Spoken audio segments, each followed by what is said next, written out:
night before my daughter's wedding, her fiancé smiled at me and said the words that changed everything.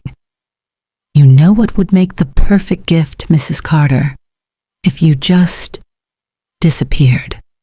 I thought he was joking, but Jason Walker never joked without purpose. The country club's chandelier scattered rainbows across the rehearsal dinner as I watched my daughter, Emily, practice her vows. 26 years old, glowing, trembling, full of hope. Her soft brown hair framed a face that still looked like the little girl who used to beg me to braid it before school. My chest should have been full of pride, but all I felt was a knot twisting tighter.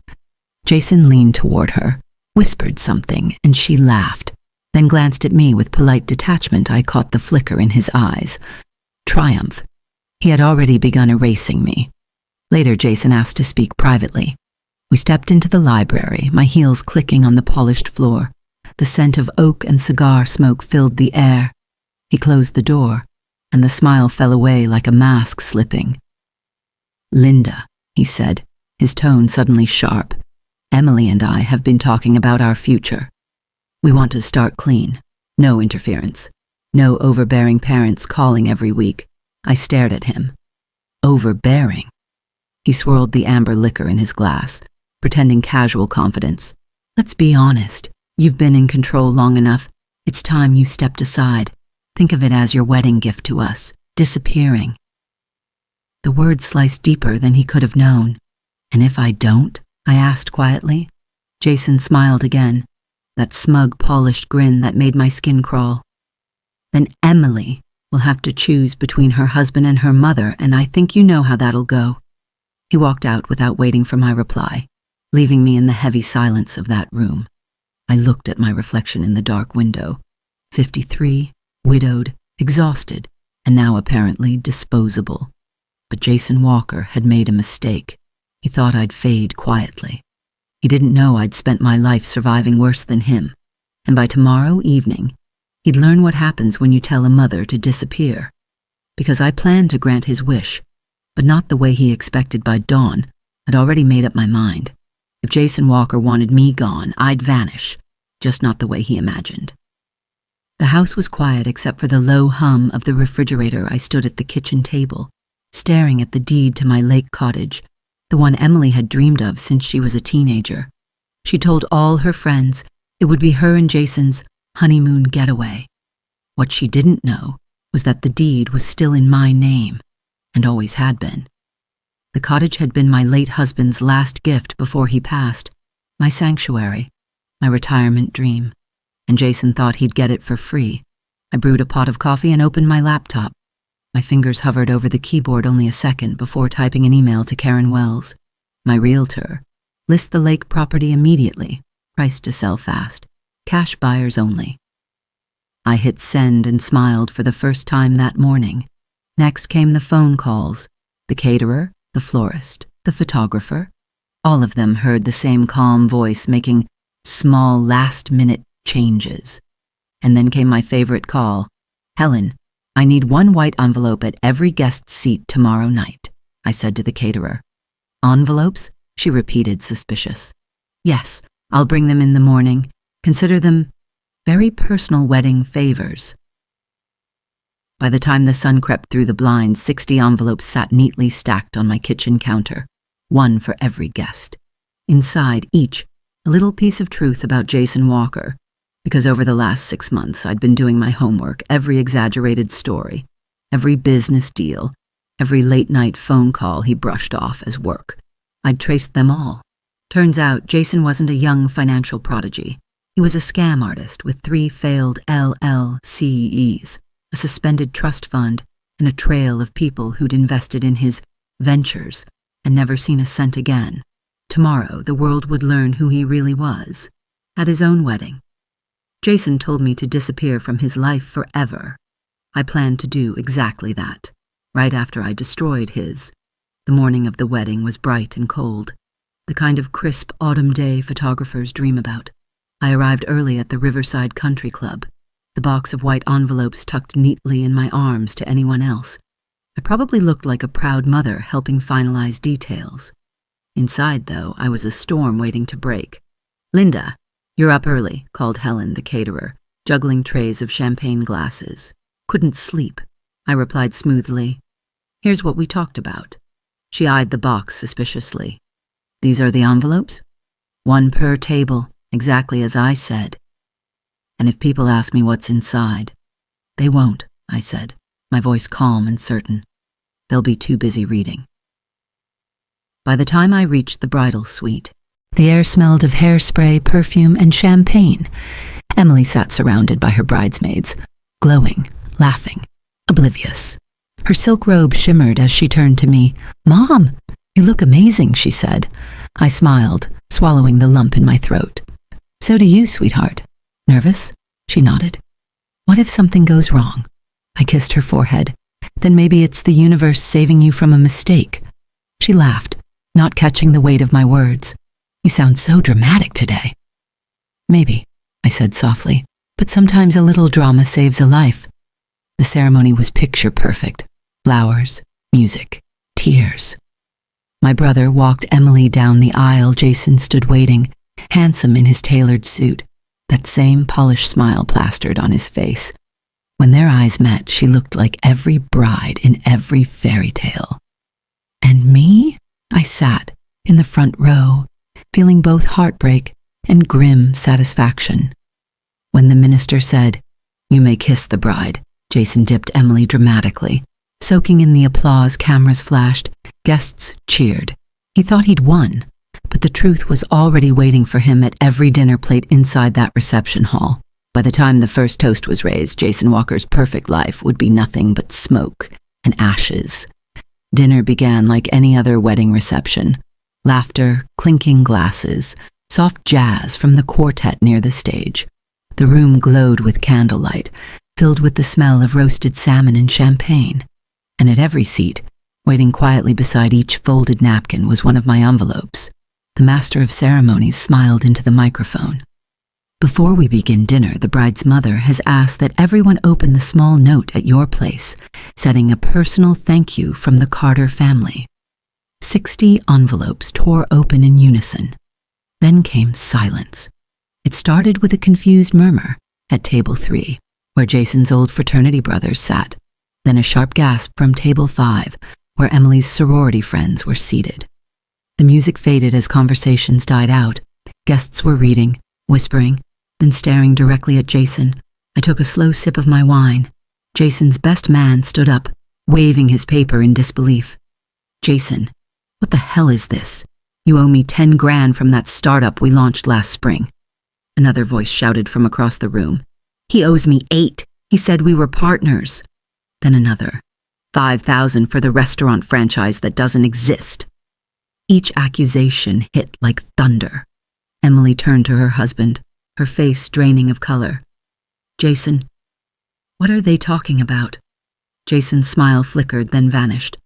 "This is ridiculous. Someone's trying to ruin our day." I set my glass down and looked him straight in the eyes. Correction, someone's trying to fix it. He stared at me in dawning horror. At that moment, Emily's maid of honor stood, clutching her envelope.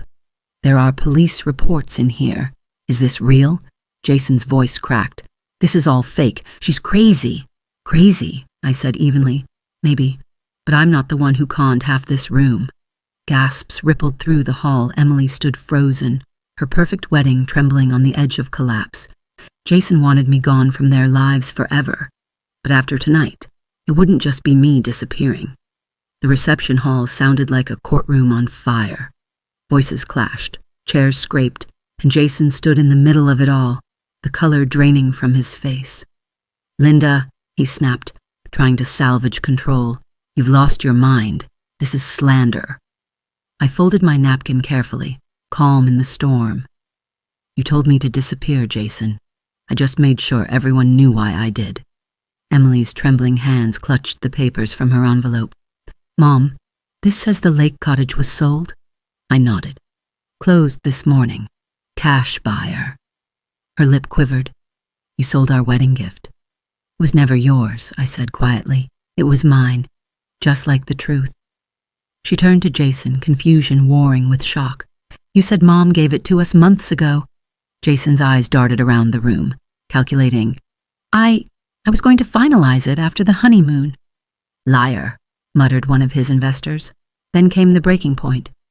Jason Walker, boomed a deep voice from Table 9, where Judge Anderson, one of our longtime family friends, was seated. Your father's firm filed disbarment papers 18 months ago. You're not even a licensed consultant anymore. A stunned silence swept across the room. Jason's jaw locked. That's not true. It's public record, the judge cut in coldly. I leaned back in my chair and watched the panic bloom in Jason's eyes. He'd built his entire life on illusion, and I'd just pulled the curtain down. Emily sank into her seat, mascara streaking her cheeks. You lied about everything, she whispered. Jason reached for her hand, desperate. I did it for us, She jerked away like his touch burned.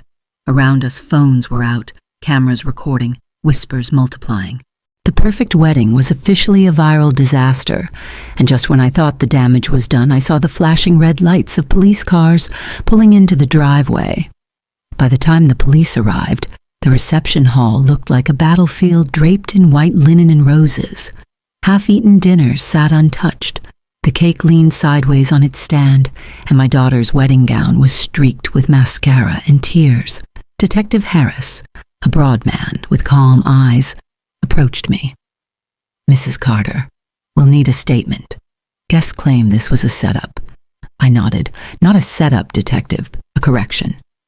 Across the room, Jason sat slumped in a chair, his designer suit wrinkled, his wrists cuffed loosely. The crowd had thinned, but the whispers hadn't.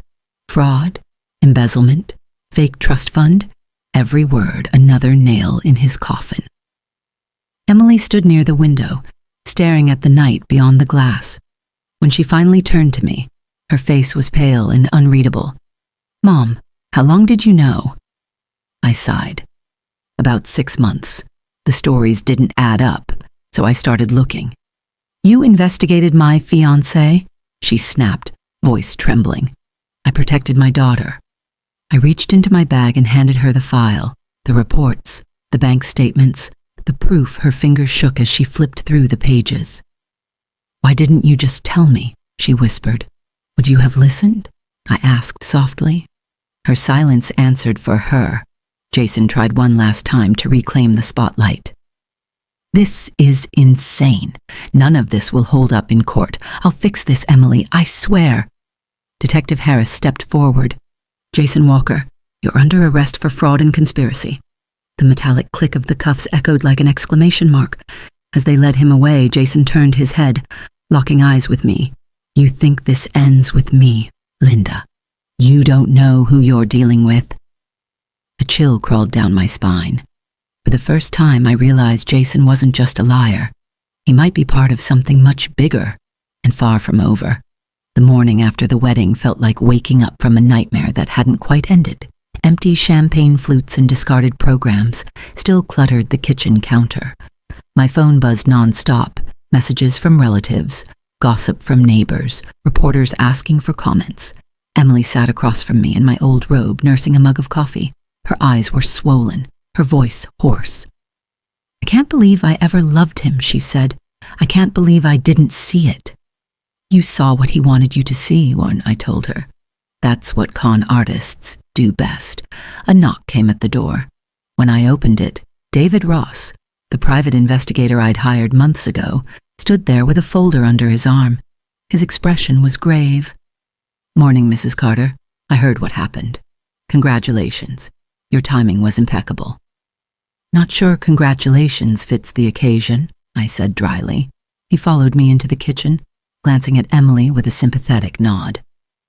Unfortunately, he continued, it seems Jason wasn't working alone. My stomach tightened. Go on. David spread photos across the table. Jason meeting with another man, exchanging documents in a parking lot, then later dining with an older woman. That's Mark Reynolds, also known as Tyler Reed. Con man, multiple aliases, same M.O. He targets wealthy families, especially widowed mothers and their daughters. They work as a team. Jason charms the daughter. Mark positions himself for the mother. Emily stared at the pictures, color draining from her face. So while Jason was using me, Someone else was preparing to use me, I finished grimly. David nodded. Exactly.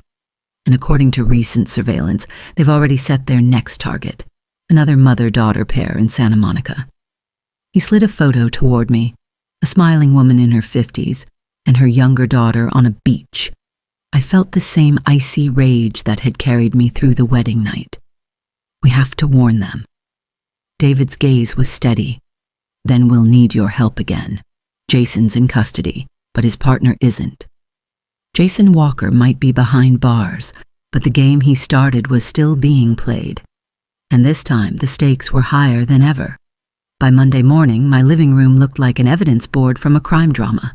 Printouts, photos, and hand-scribbled notes covered every surface. Emily and I sat cross-legged on the floor, with cups of cold coffee, studying the faces of people who didn't yet know their lives were about to implode.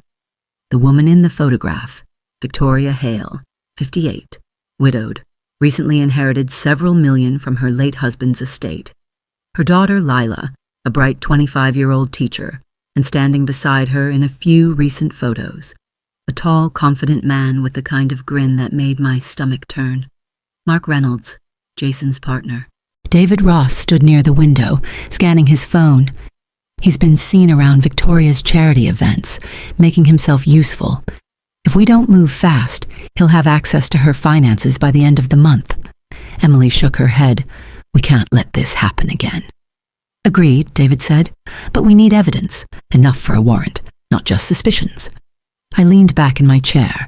You said Victoria belongs to the same country club where Emily's wedding was held? Exactly. You know the crowd. That's our inn. So that afternoon I made the call.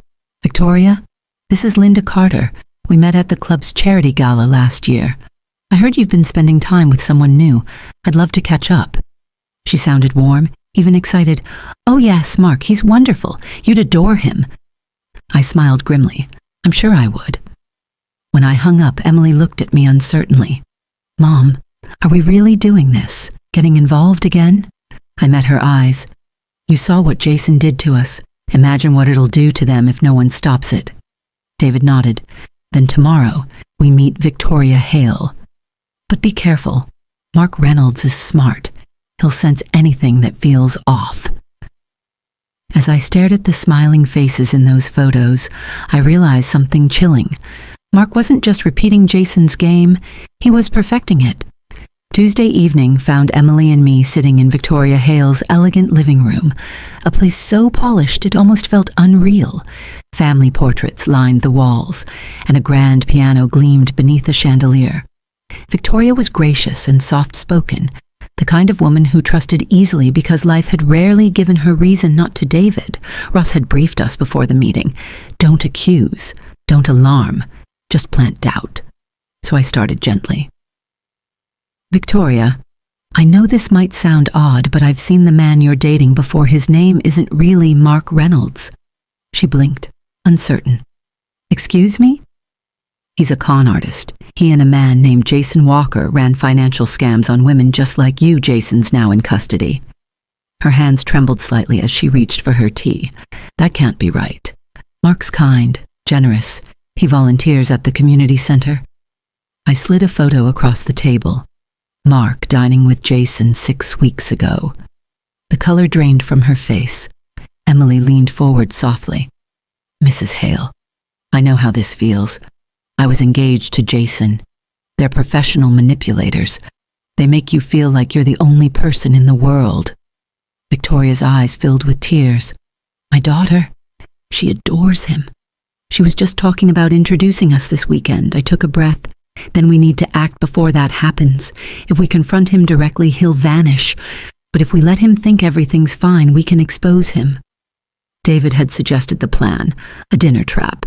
Subtle questions, hidden cameras, real-time observation. When the lies unravel, Lila would see the truth with her own eyes. Victoria hesitated, then nodded firmly. Whatever it takes. I won't let him hurt my daughter, or anyone else. As we left her house, Emily exhaled shakily. This feels dangerous, Mom.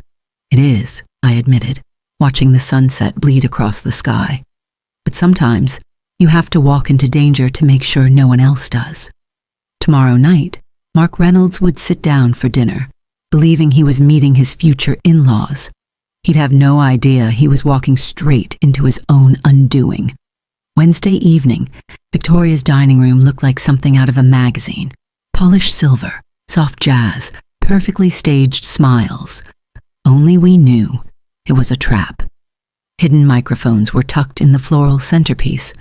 A small camera disguised as a candle flickered quietly. In the kitchen, Detective Harris and David Ross watched from a laptop feed, ready to move if things went wrong. When Mark Reynolds arrived, he looked every inch the charming gentleman. Tailored suit, confident posture, bouquet of lilies in hand. "For the most beautiful women in California," he said, with that disarming grin. If charm had a scent, his would have been expensive cologne and deceit. Dinner began smoothly. Victoria led the small talk while Emily and I smiled politely. Lila glowed beside him, oblivious, her hand resting trustingly on his. "So, Mark," I said, sipping my wine, "Emily mentioned you studied finance. Where was it again?" "Stanford," he answered easily. "Graduated top of my class." Victoria's eyebrow lifted. "Really?" "My brother teaches at Stanford." "What year were you there?" For just a fraction of a second, he froze. "Oh, he must have joined later. He's been there 25 years, she replied sweetly. I watched the flicker in his eyes, the first crack in his mask. He recovered fast, changing the subject. "Enough about me. Tell me about your late husband's foundation, Victoria. I'd love to help with the financial planning." There it was, the real target. Mark shot to his feet. "Who the hell are you?" "County Police," Harris said calmly. "And we've been expecting you." Lila stood frozen as the world she thought she knew fell apart. The charming man at her side wasn't her future. He was a thief seconds away from losing everything. For a long moment no one moved. The air crackled with disbelief. Lila stared at Mark Reynolds, the man she'd believed she was falling in love with, as if trying to make sense of the stranger now standing before her. "Mark," she whispered, her voice shaking. "What is he talking about? Why would the police be here?" Mark's smooth facade began to crumble. "Baby, it's not what it looks like. These people are lying. They're trying to destroy us." He turned on me, eyes flashing. You set me up just like you did Jason." I didn't flinch. Funny how the truth always feels like a setup to a liar. Detective Harris stepped forward. "Mark Reynolds, also known as Tyler Reed, Thomas Hale, and Ryan Cooper. You're under arrest for fraud, identity theft, and attempted extortion." Mark lunged toward the door, but David appeared from the kitchen, blocking his path. The detective's cuffs clicked, sharp as a gunshot. Lila backed away, shaking her head. No, this isn't happening." Victoria caught her daughter's trembling hand. "It is, sweetheart, but you're safe now." Mark twisted in the detective's grip, glaring at me. "You think this ends with me, Linda? There are others. You can't stop all of us." I stepped closer, my voice calm but cold. "Maybe not, but I can make sure everyone knows who you are." They led him out the front door as flashing red lights filled the driveway. Lila sobbed against her mother's shoulder, while Emily stood beside me, silent but steady. When the car pulled away, the room was heavy with exhaustion and quiet grief. Victoria turned to me, tears glistening. "You didn't just save my daughter tonight, Linda. You saved me too." I squeezed her hand. "No, Victoria, you saved yourself the moment you chose to see the truth." But as I watched those police lights fade into the night, one question echoed in my mind. If Jason and Mark were just two players, who was running the game? The next few days blurred into a haze of phone calls, reports, and interviews. Detective Harris confirmed what I'd already begun to suspect. Mark and Jason were part of a larger network of romantic fraudsters, operating across several states. Each con had the same pattern: charm, isolate, exploit, vanish. David Ross dropped by with a box full of files. "You're not going to like this," he said grimly, spreading the paperwork across my kitchen table. "We've traced at least 6 similar cases. Same playbook, different names. They target widows and their adult daughters, families with emotional and financial vulnerability.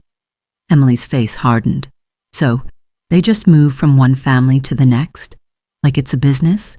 David nodded. Exactly. And with Jason and Mark off the board, whoever's behind them will already be recruiting replacements. I stared at the documents, photos of smiling couples who had no idea their love stories were scams. It made my blood boil. Then we stopped them, all of them. David tilted his head. That's a big promise, Linda. This network is slippery. They hide behind shell companies and fake identities. You'd need resources. I'll find them, I said simply. Emily touched my arm. Mom, you've already done enough. No, I replied. I exposed a single wedding. But this is bigger. These people ruin lives for profit. Someone needs to make noise loud enough to be heard. Victoria Hale later joined us. Her confidence restored, but her gratitude deeper than words. If you're starting something, she said, count me in. No one should have to learn the hard way like we did. That's when the idea began to take shape. Part charity, part investigation, part warning system, a network to fight theirs. They thought they could build an empire on lies. But I was about to build something stronger. Truth. 3 months later, my name sat on the frosted glass door of a small downtown office. Second Sight Foundation. Protecting families from deception. It wasn't fancy. Just a few desks, a pot of coffee that was always half empty, and a team of volunteers who understood what it felt like to be fooled. And to rise again, Emily handled the marketing. Victoria managed the finances. David coordinated with law enforcement. Me? I took the calls no one else wanted to answer. The ones that started with trembling voices saying, I think my daughter's in trouble. We'd already helped 9 families in less than a month, every story different, every heartbreak familiar, each one reminding me why I'd chosen not to stay silent. Sometimes, at night, I'd sit alone in that office, watching the city lights flicker outside the window. My life used to feel so small. Just me, a widow trying to hold on to what was left. But being told to disappear had shown me something I'd never expected. How powerful I could be when I stopped apologizing for existing. Jason Walker was serving 6 years in federal prison. His partner, Mark Reynolds, got 12 and a one-way ticket to face more charges in Canada. But I knew the game wasn't over. There would always be another Jason, another Mark. That was fine, because now there'd always be a me, too. One afternoon, Emily brought in a new case file, a young widow whose daughter had just gotten engaged to a man who seemed too perfect. Emily set it on my desk and smiled faintly. Another one? I opened the folder, scanning the photo of the couple. My gut twisted, but I steadied my breath. Let's get to work, she grinned. You never really disappeared, did you? I smiled back. No, sweetheart. I just reappeared where it mattered.